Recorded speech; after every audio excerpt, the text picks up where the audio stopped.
Evening, everyone. Ellen Sutter of ESP Presents and ESP Book Chats, where we bring page turners your way.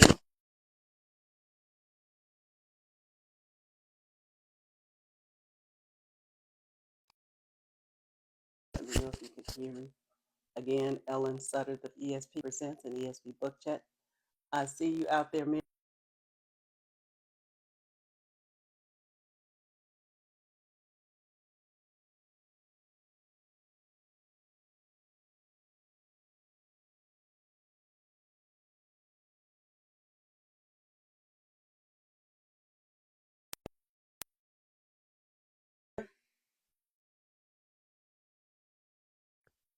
Let me know if you guys can hear me.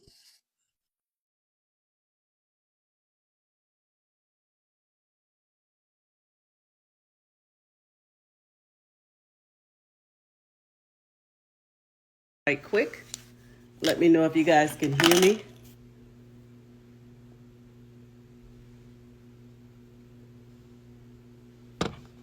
Just a moment. It is good to be here. Marian, if that's you, give me a thumbs up. Hopefully you can hear me. I didn't see a thumbs up, but I'm hoping that you guys can hear me. Again, Ellen Sutter of ESP Presents and ESP Book Chats. Tonight, our guest is Marian. Marian, if you are there, give me a thumbs up. I don't want to just let anyone in the door. Are you there? And also, Auntie, can you hear me? Okay, that is you at the door. And can you hear me? Please let me know if you could hear me.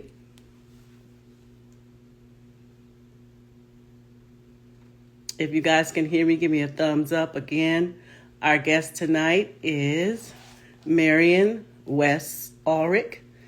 She said this is you in the door. Oh.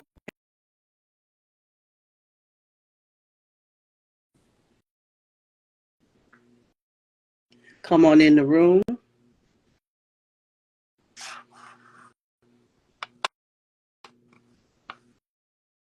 Again, I'm Ellen Sutter of ESP Presents and ESP Book Chats, where we bring page turners your way. Tonight, our guest is Marian West Ulrich, and she is the author of Wings of Resilience, How to Thrive in the Face of Adversity. Hopefully you are there. I'm going to send you out the invitation again. Come on in the room. Can you guys hear me? Auntie, if you could hear me, give me a thumbs up. Thank you guys for joining. Not sure what's going on. Do ask to get on the video on your iPhone, Marian. Go ahead and press that. It looks like a camera with a plus on it, or ask to join. I'm not sure what happened.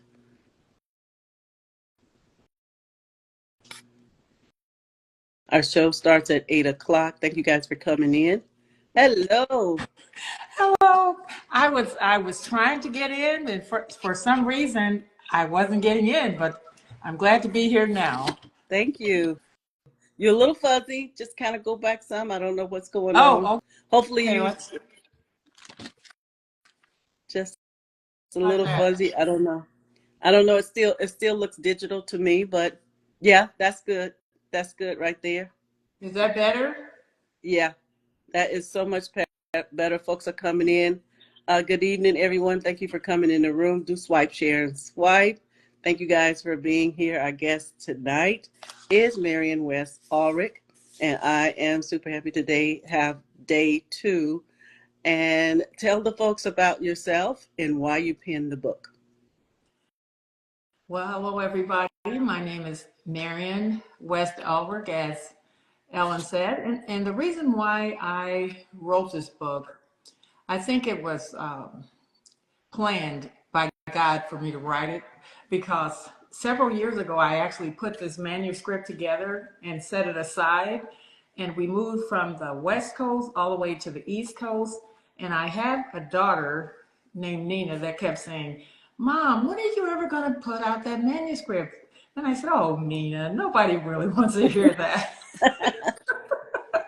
And so one thing led to another, and she kept persisting. And she said, well, Mom, if you don't write it, I'm going to write it. And so she and my son-in-law started trying to put something together about my story.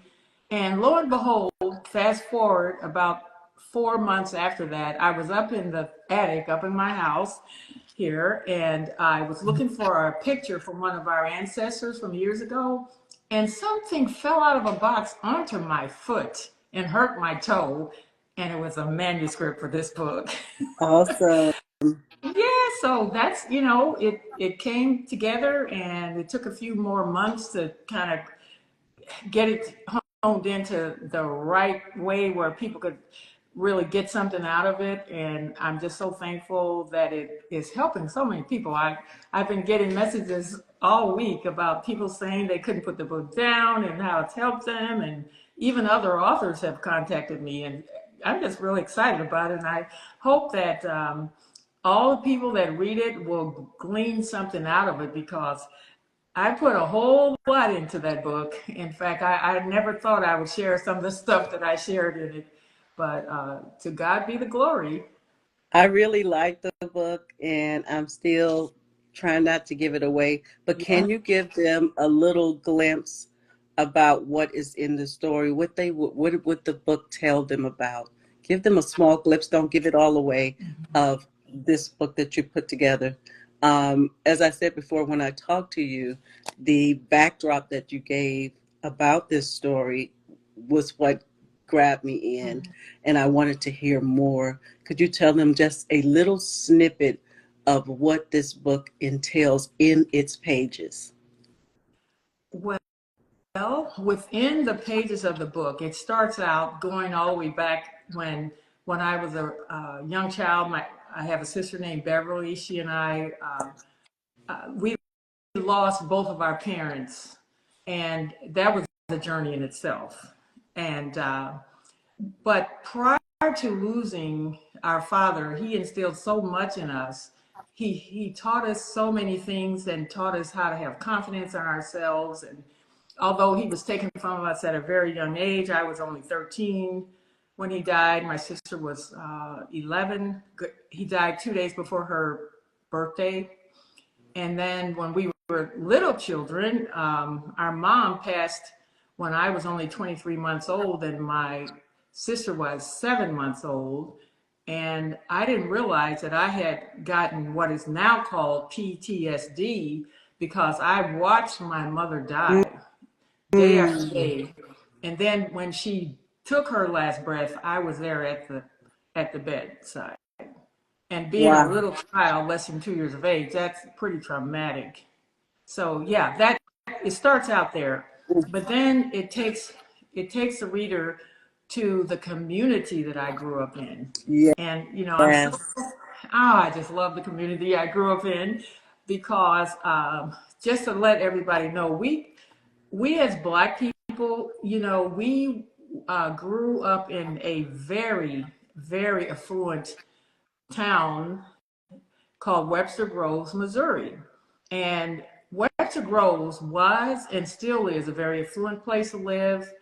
It has one of the top school districts in the country, bar none. In fact, the school is so amazing that CBS sent people out, including Charles Carroll and several of the big narrators, over to the school to do a program called 16 in Webster Groves back then. And I think I sent you a snippet of the program, right, Ellen? Yes, yes, you sent me a snippet of it. And the last time we talked about the beginning and what the red rose represents. So now we're moving a little bit further to day two. And you talked about the home you was living in, the fun memories on Elm Avenue. Could you tell us, North Elm Avenue, what was so fascinating or so memorable in that house? Okay. Well, I'm first of all, I'm glad you brought up red roses, because by the fact that it's Valentine's Day, I have some roses here that my husband brought me, two bouquets of red roses. So anyway, that's kind of interesting since the first chapter in my book is called The Red Rose. And to answer your question about our neighborhood was representative of only 4% of Black people that lived in the entire town of 30,000. And we lived in a really tight knit neighborhood, and basically our neighborhood was a microcosm of everything that we needed. Everything that we needed was there, and we called our neighborhood the North Webster community.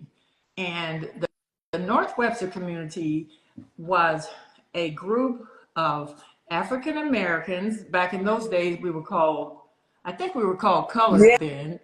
we have Not so for- we're the only ethnic group that have our names interchangeable. We're yeah, blacks, colors, mhm. all those derogatory and terms. But yeah, Yes, ma'am. So, yeah, you're right. Because on my birth certificate, it says I was born colored. But by the time I got in grade school, that's when I became a Negro. And then by the time I was in high school, I was Black. And before I could get out of college, I was African American. And I'm all the same person. see, I'm glad you mentioned that. That is something. But on my birthday, I was born in the '60s. Uh-huh. Not on my birthday, but I was born in the '60s, and on my birth certificate, it is Negro, and it has my dad. It's a sharecropper Negro, and so people after us, and even they changed that. You probably won't even see that on there unless you look at your original birth certificate. Mhm. But I love the way in the book, how the neighborhood thrive. Great neighborhood, and you mentioned how. There's some things where someone got married, and you mentioned I I really like Auntie. You mentioned her and how important she was in your family, and how you realized. And I'm trying to think of a name. Her name escaped me. Auntie. Could you give me her name again, please? Was it Uh, now? Was it Lovey? Was it the name? was in the beginning of the story. It was Oh, your Aunt. aunt. There's a Hmm. lot. Well, I had an aunt named Aunt Dimple. Uh, A lot of I aunts. want I want to Aunt say her name. Sarah. Was it Sarah? No, this one is in the very, very beginning of your book, and just because I want to think of her, Oh, Aunt Tressie. Aunt Tressie. Tressie Madison. That would have been. hmm Well, even different in the beginning when you talk about Elm, there is one of the aunts. She cooked food for your father, and maybe it's Lovey, oh, that but was definitely Lovey. she went That was Lovey.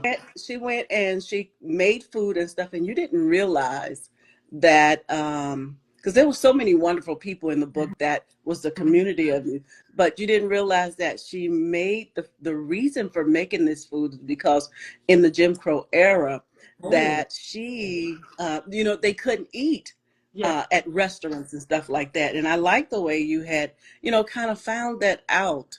I see Mhm. why she does this. I see while she did, all of this cooking, and send them on their way.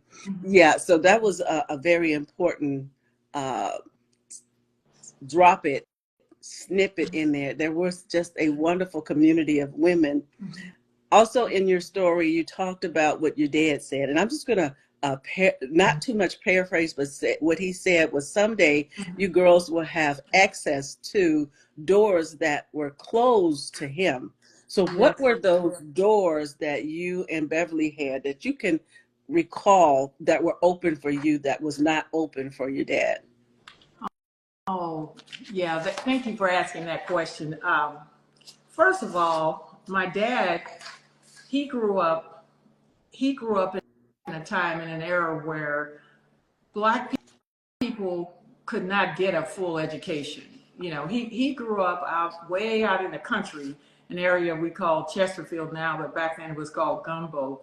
And our great great grandfather had purchased land, and they farmed the land out there. So my father and his brothers and all the people in their family, they had to work on the farm and then take food down to the market to sell it on weekends and things like that. So therefore, back in those days, my father was only allowed to get an eighth grade education.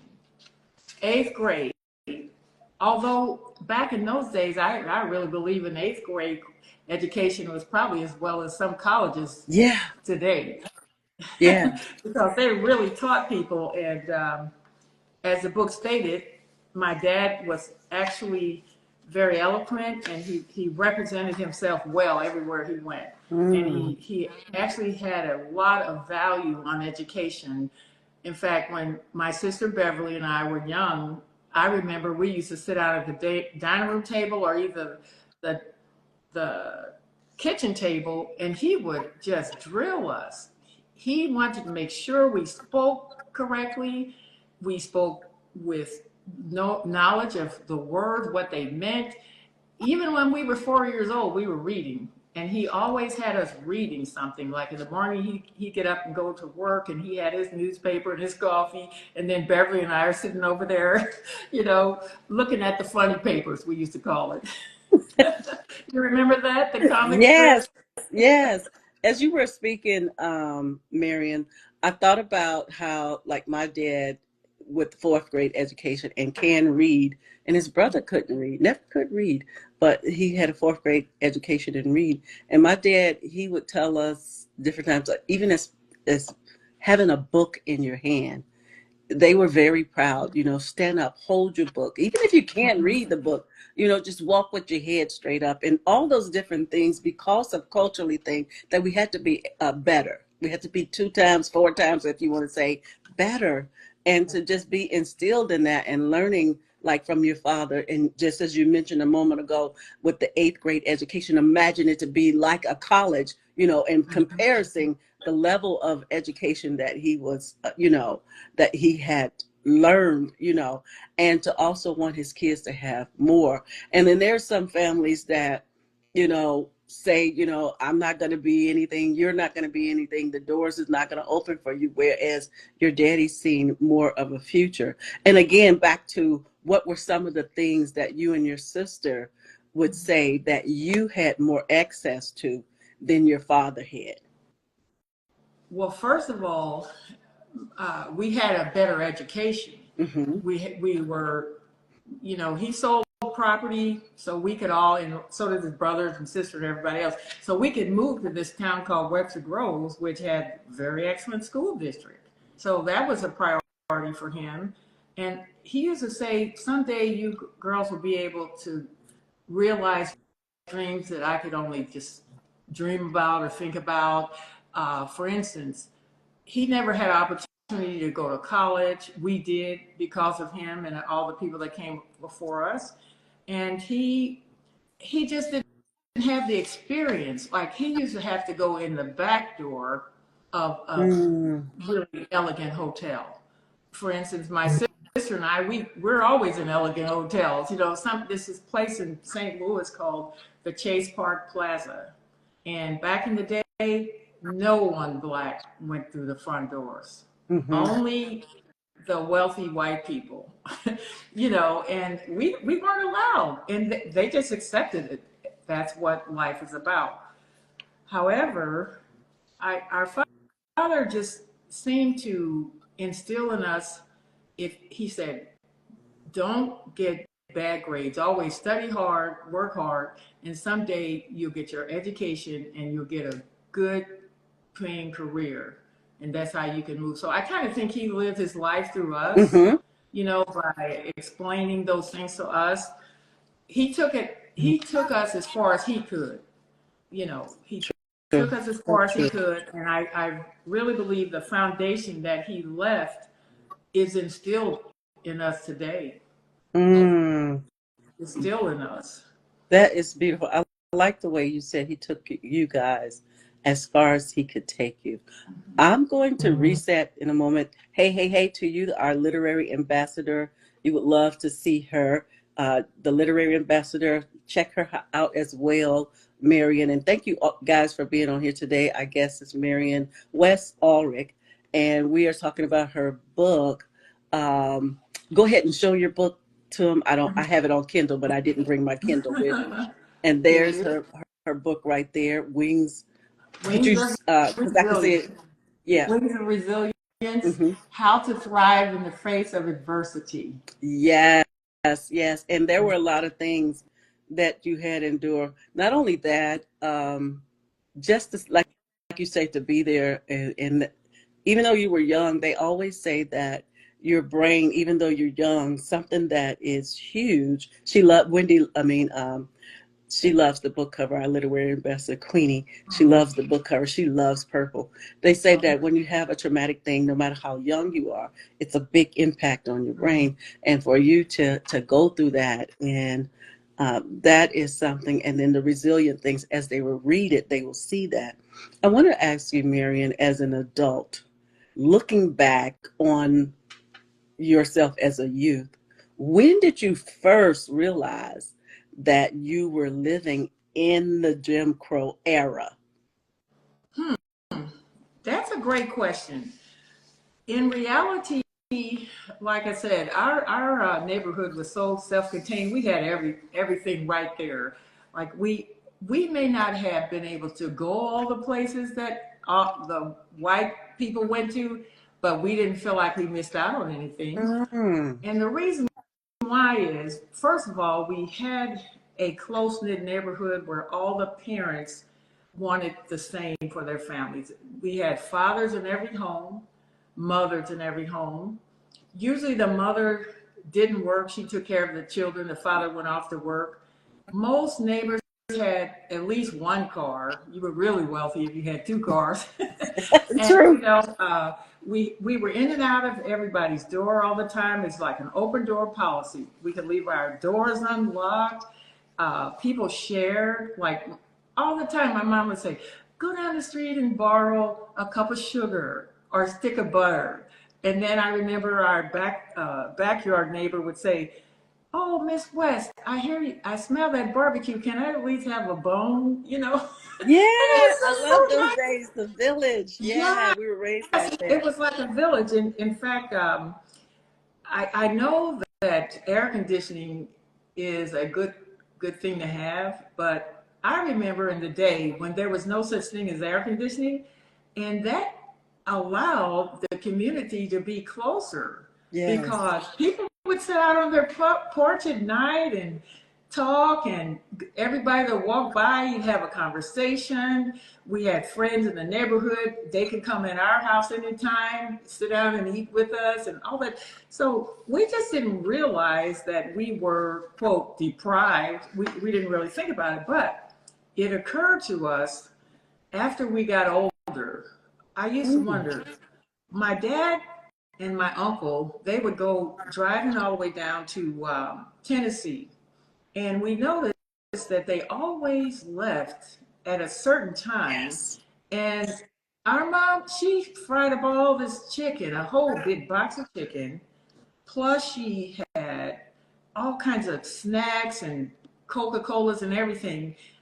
And we were wondering, wow, they sure do take a lot of food with them, but we didn't realize they weren't allowed into the restaurants.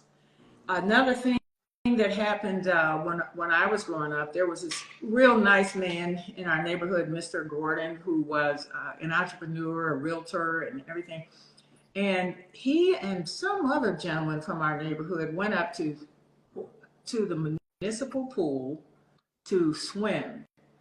Because of the Jim Crow laws, they were asked to leave, and rather than have our people go there and swim, they shut it down for 2 years. So, Whoa. those type of things we didn't even know. And then we didn't realize we didn't miss out on eating at restaurants because every mother in that neighborhood could totally cook. I mean, they could fix the best food. We didn't even realize we couldn't go to a restaurant. And we really didn't care, So We true. didn't. And so we did notice some things too. Back in the day when we used to buy a car, our parents, in other words, we never saw our parents go to the dealership. Right. And later on, guess what? There was a gentleman in our neighborhood named Mr. Barney.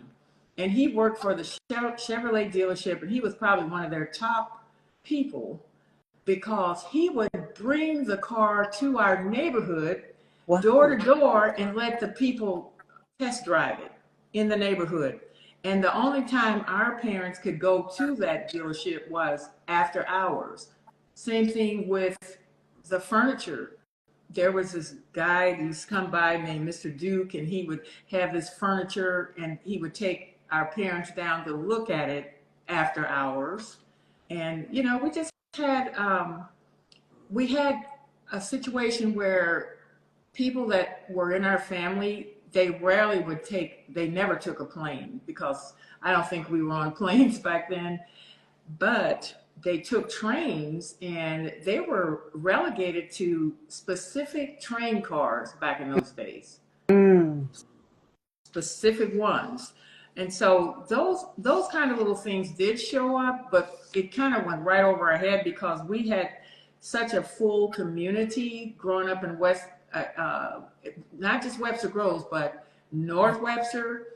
We kind of took it for granted because we even had our own stores. There was a family, their last name is Thomas. They raised like 8 or 9 children based upon the store, the mom and pop store. They sent all of them to college. We had 3 other families that had stores in town, and we would just get in our put our sandals on and walk down to the store. We thought we were grown, with a list from our mother and dad, and we would think we were doing a great thing. That And was big. so cool. I mean, that's what's going on today. I think family values are lacking. And I really believe that if we could somehow get back to those type of Yes, ways, that our country would be in a better I place. think You so know. too. I hmm think so too. That is just a lot of things, like you said, that we did in the community. And those were great times because everybody knew each other. Even as when they were courting, they don't use that word no more. You knew the people in your neighborhood. And oh, that's just a bad family. I don't want, you actually knew and you mingled with them. And we used to sleep outside, watch the stars come up and eating popcorn. So I do remember that time. And I'm glad you remember those experiences, those different things that you went through. You told us in your book, this is kind of devastating to me. Okay. But I don't want to give it away because I want the readers to see that for themselves. And before we mention this, I just want to, it's 2 different times and just a glimpse of a person that I want you to talk about. But I'm going to reset the room and read some of these things that are here. And today our guest is Marian West Ulrich. And you're going to have to show him that wonderful book again because Okay. I Oh, don't have it sure. here. Uh, and there is the book there, Wings of Resilience. And you guys see that book. And there's a lot of things in this book. And it's power pack. It's quick. It's power pack, but it's a lot of stuff that have you back there. So the literary ambassador was saying that when you were talking about the old times, she said the good old days. And then I believe this is your son-in-law, empowered to publish. I'm enjoying this interview. And then there's Kathy McCall, Hart. She said Barney Wilkerson was telling you that person you were trying to Yes. recall. And then Tapples, I don't know what that is. Oh, Community is so tackle. important. Yeah, the Yes, tackle. community is so important. And someone, temporary review, said Nina is here. Okay. So thank you guys for showing, thank you for sharing, and thank you for viewing. These 2 was so much to read from in your book when we talked about what was it like for that relocation. And just to get a little glimpse, we don't want to give it all away. There was a time in the story where everyone that within your tight community had purchased their homes. And Mhm. then something happened where the land, and they wanted to get up in there and buy out. So I just want to get a glimpse of your story of what it was like uh, relocating, and just a little glimpse. They're going to have to read that story of something you've seen in that barn, just, Oh, to oh yeah. update us on the wife. But let's go back and start with your dad first. Relocating after has everybody home is fully paid off, Mhm. and they want to pay them out to move somewhere else. And could you tell us about that, and what was that experience like for you? Well, without giving the story away, um, when we relocated, and I don't know if you want me to tell you the reason why, because I might get into too much of the book, but You can tell your part, the reason why, but that other part would happen to that family, the husband, his yes. impact on relocating. They're going to have to Hmm. read that, but that was such a devastating for this other person. Absolutely. That was so true. Well, we had to relocate because of eminent domain. They decided to put a road, to expand a road where we lived all the way down to the street called Kirkham, Kirkham.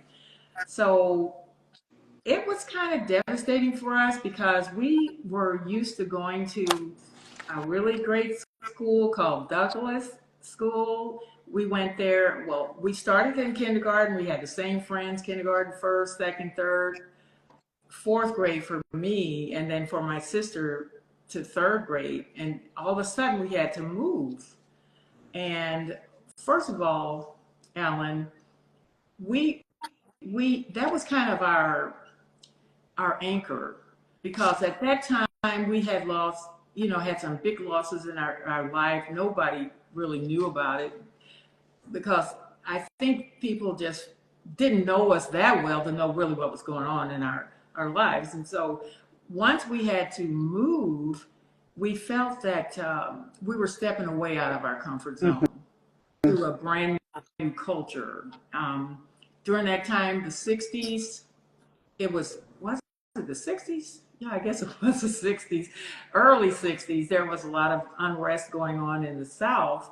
And we wondered why our father took off from work that day to escort us to school. We just didn't understand why he was doing that. And um, we felt like we were a little apprehensive due to not realizing what to expect. We didn't know if our expectations were going to be met. We didn't know if we were going to be accepted. We didn't realize we were stepping into another type of environment where when we were at Douglas, we had friends whose last names were Smith and Johnston and Mitchell and just general names. And we got there to this new school and we ran into new people named Bowersox, the last name Baumgartner, Carlisle, um, Bomber Mangiano, all these names we had not heard of before. So, what was interesting though, even though the majority of the kids did not look like us, we were really minorities in that school.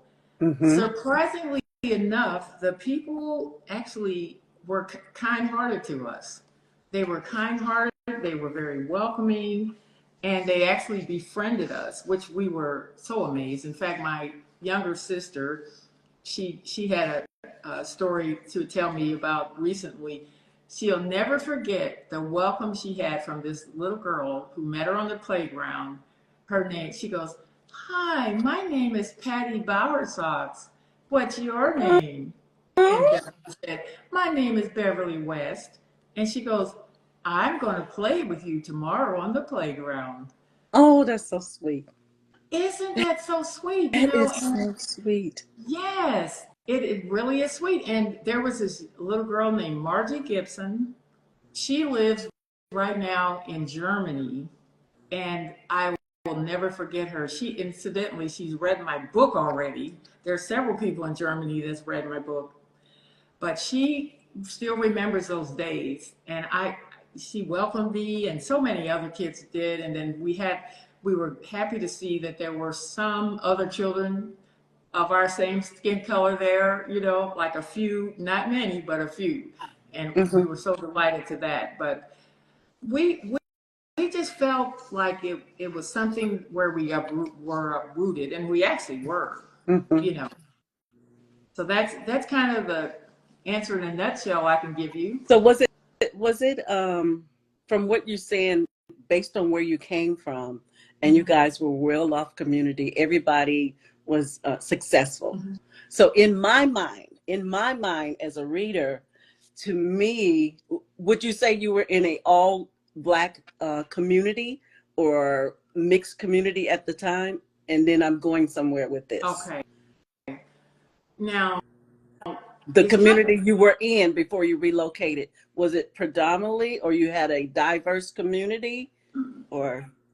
before we relocated, we were, well, overall, Webster Groves itself is a very, like I said, it's 96%. At the time we were living there, it was 96% white, 4% Black. However, the community that we resided in was called North Webster. North Webster, which was, we just coined that phrase. It was all Webster Groves, but we called it North Webster. And our specific neighborhood that we lived in was, I think it was predominantly all Black. I maybe remember one lady there named Mrs. Schultz. She and her husband, Charles, they were a neighbor of ours once, but everybody else was Black. And all the churches, we had 7 churches. Excuse me, I'm going to take some tea. That's okay. We had 7 churches, and every church had a congregation. Every Sunday, people were at the church. You either went to First Baptist, or you went to Old Community Church, or Parks Chapel, or Blackwell Chapel, AME. There was a church for everybody. There was a Methodist church. There were several other churches. And that was the heart of the community. And we had camaraderie in the community. The fathers, they took pride in their ownership of their properties. They used to all cut their grass with the push lawnmowers back in the day. Yes, I remember that. And everyone took pride of ownership. They took pride in their family. And even though the particular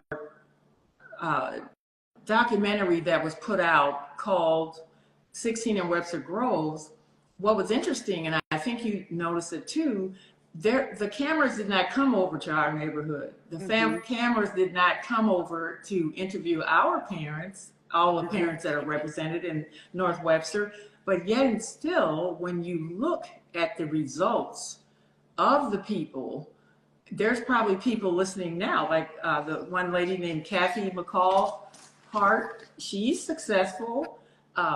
Beverly and I were successful. You know, we ended up graduating from Washington University and St. Louis University for my sister, and no one was encouraging us to say, oh, you can do this, you can make it. No one at the school was telling us that, none of the counselors or any of those people, but our parents and the network of parents there believed in not only their family, but other families. Everybody was encouraging. And, you know, I was speaking to a friend of mine back there the other day, and she said, you know what? I realize now I kind of took that for granted. Yeah. You know, when you're growing up in it, you don't realize what you have until you have made it through. And then you look back and say, wow, I wish our world was like that today, you know? Yeah. And so the reason why I asked was it all Black or diverse, is because when you moved over, was there any culture shock? To me, it was like you blend in right away. And you did mention that they treated you well. There was no calling you out of your name, and you were human. You know what I'm saying? Because I like the way they look at that. And that's where, you know, we here in America we're a melting pot, but I wish that we would embrace culture, you know, don't strip away the culture. If you're Mexican, I'm Black, let's embrace the culture. Don't make them feel like they have to do this or that just to belong. And we all from somewhere else. We just all melted into this pot.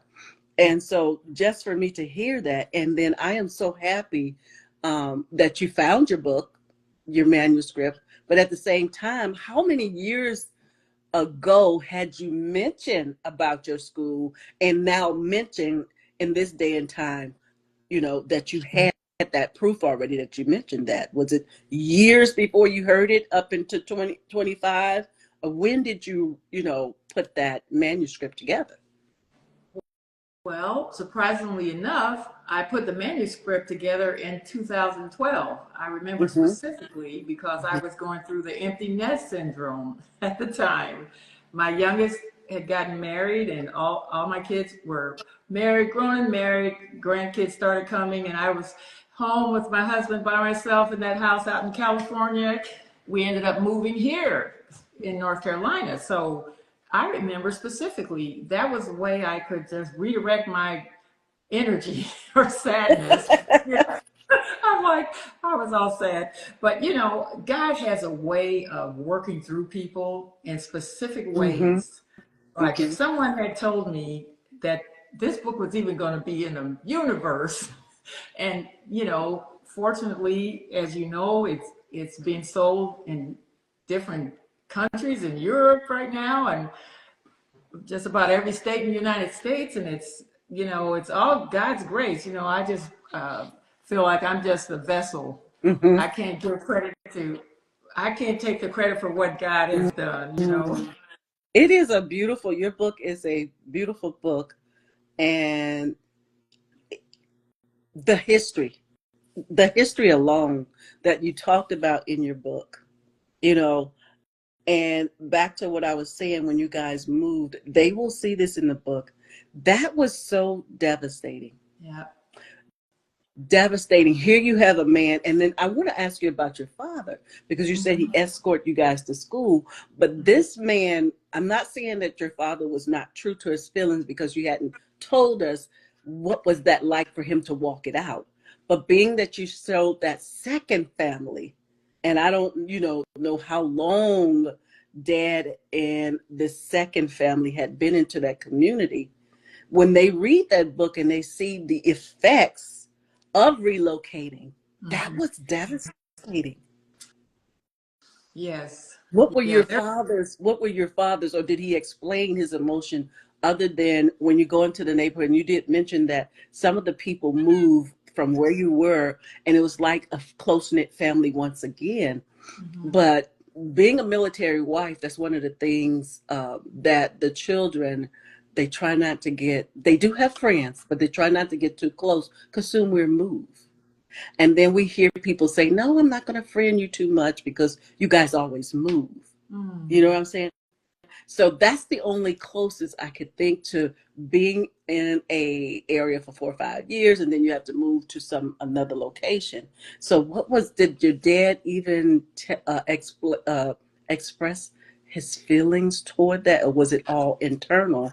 Because like I said, again, I'm so glad you showed that other family the Yeah. devastation Mm-hmm. of the relocation towards how this family felt, and they would have to read that. Oh yes. Yeah. It was pretty devastating. Mm-hmm. But our father, he was a person who he didn't really go around talking about negativity and cutting people down or anything like that. And so he just tried to look on the optimistic side of the situation. And when we did move, what was interesting is this: even though we moved to another, there's a town called Webster Groves, and there's a town called Rock Hill, two words, Rock Hill, which is just like right next to each other. Mm-hmm. And then also we had the continuity of still belonging to the same church. And then we looked around, and there were some more good friends that had moved from the other school that came to school with us too.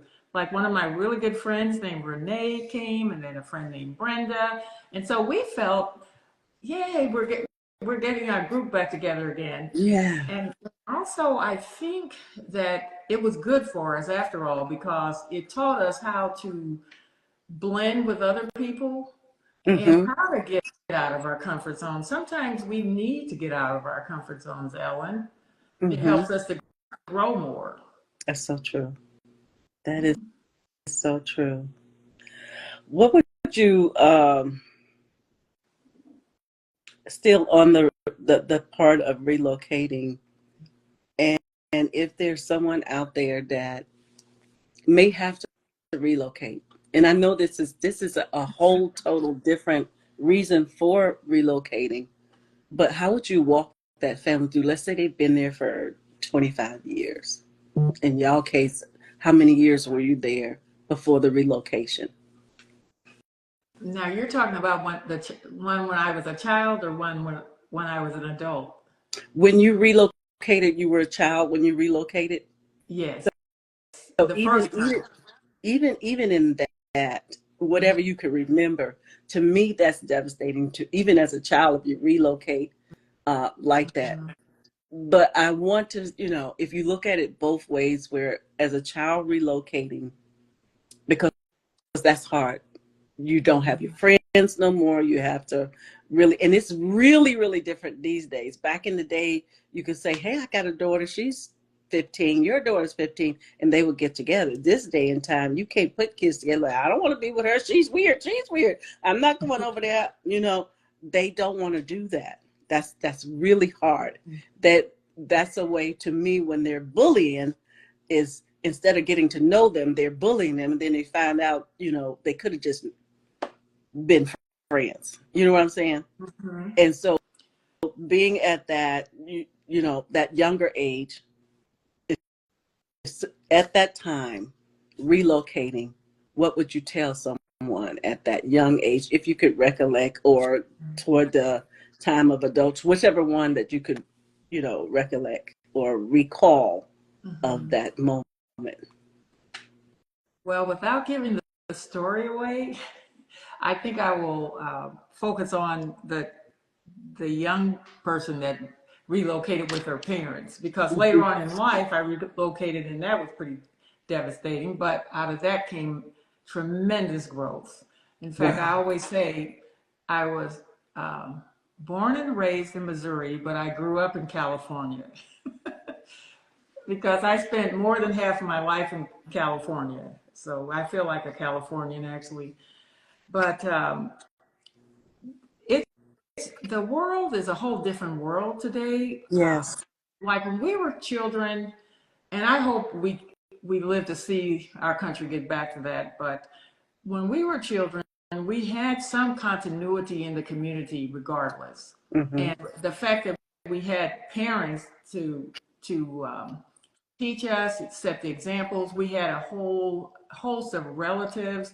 Like we grew up around aunts and uncles and cousins and all kinds of wonderful people. So whether we were going to a new school or not, we still knew when we came back home we'd have the familiarity Yes, again. the community. Yeah. Mhm. The community is so important, because this day and age, there people just go into their houses, let up the garage door, and let it down, and it doesn't even look like people True. live around you. That's true. know? But I think this day, the day we live in now, the kids that have to relocate, they feel as though they're up against a wall, and they can't get over the wall. And the reason why is because, in my opinion, I think there's so much emphasis on technology. We're Mhm. living in a high tech world, Yes. and we used to live in a high touch world. Yes. Yeah, like kids today, a lot of them are not going outside playing. Like when we were growing up, we could go outside and stay all day running in and out of each other's houses. And no, don't turn around and do something that your parents wouldn't agree, because before you got to the door, your They mom gonna would show it. know it and you're going to get in trouble. Yes. Like, right? So, but things are different now. There's no accountability. Mhm. There's kids are getting transferred to different areas and they're stuck because they don't go outside and play for once. See, I think the fact that everybody used to go outside and be a part of the community and actually love one another and care about each other, Mhm. we don't have that today, unfortunately. That's No. why I think a lot of these kids today, Ellen, they're becoming introverted when they may not have been designed to become an Mhm. introvert, Mhm. because they're just in their houses studying the back of some instrument, like they're into their iPhone or iPad or whatever, and they're not really interacting with other children. So So true. I think that's one of the reasons why it's harder for kids to adjust when they relocate. I think so too. I think it's a good and a bad, as you say, because with the if you military or if you like, we having the FaceTime and stuff, and you can always have your friend on your phone, so that is a good thing, but traveling. But then you're only social as you could be with these the internet, because we call it social media, but we're not really socializing, that touch, feel in front of people. And then we still, from the pandemic, we still weirded out, as my pastors would say, we weirded out because we went from touching, hugging, to now social distance, to now we still do our mask, and to now it's just weird to be in huge spaces. Mm-hmm. That's true, and I think too, there's a people, especially the younger children, they are dependent upon their whatever device. I've So true. actually seen a case before where a boyfriend and a girlfriend were sitting across from each other and they were texting. Yeah. You, like when we were growing up, we would just actually be talking to each other. Yeah. You know, Or it's have that piece of paper. Do you like me? Yes or no? Pass it exactly. down, get to the teacher, and then like, what you got? You know. Those were the good old days.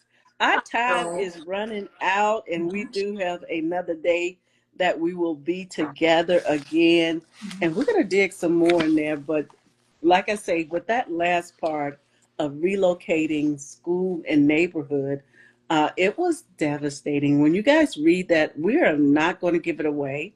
right. They're going to have to read it for themselves because, like I said before, and you just told me that your dad, he was more of a quiet man, and I guess he sorted all of that out in his own head, to where I am so excited that you showed someone, a family, what it was like, and also the fact that what you just got a chance to see that. Don't go there. Don't go in that place. And I was like, no, what you gonna see? You had me on edge. You had Yeah. me on edge. You took us from, okay, y'all had to relocate. You guys were cool with it, to like, what is this other family going to do? I was on edge. I couldn't believe it. Mhm. Wow. Yeah. What made you remember that particular incident, you know, from holding on to that and finally putting your book together and showing one family was able to go and another family's devastation? What made you remember that? I don't know. I guess it's just a gift that I remember a lot of things. You Mm-hmm. know, Mm-hmm. there's, in fact, I was talking to a friend of mine that I used to go to school with years ago, and she said, "How do you remember all those things?" I don't know. My mind just thinks back. I still remember my third grade teacher's telephone number. Whoa. And one of my friends, I remember their phone numbers because back in those days we didn't have all numbers. We had like Woodland 26526473367, just numbers like that, Yeah, you we know. didn't have to do the 757. We didn't have to do the error code, and we Right, really we remember. didn't. We didn't have I to do can't even imagine trying to remember people now. I have to try to remember mine. I'm like, I know, but if Mhm. somebody asks me, I'm saying it, but then I can't believe we remembered all those numbers and put them down in that Back in the day. desk book. How in the world did we remember all those numbers? Well, what's so weird about it too, though, is nowadays it's not necessary to memorize a number because Not. it's all the 10 digits are in the cell phone. And that's again, I think, the technology is advantageous in many ways, but in many ways it kind of weakens the mindset. Like in other words, I can call. I probably know all my family's phone numbers, but other people, I don't know all their number because I just put it in my cell phone. But back in the day, it was just fun to do things like that. So true. And then we have Siri, if I say a name right. Oh, Siri, yeah. call so and so. It's not in your, and if you didn't save them, she can't do it. She told me, Siri be like, she'd be messing with me. She do. Yes. But thank you for this moment. Thank you for being here. What is the takeaway today? Well, I want to say that those that haven't read my book, I want you to have an open mind when you read it and see yourself in it, because there's a nugget for every type of person, all the different things that I've had to experience in my life. You may be experiencing some of those very things right now. And if for no other reason, hopefully some of the words that I've said will allow you to have courage to get through what you're going through. And, I just really appreciate the people who have given me so much feedback. I just never even expected how it was going to touch the lives like that.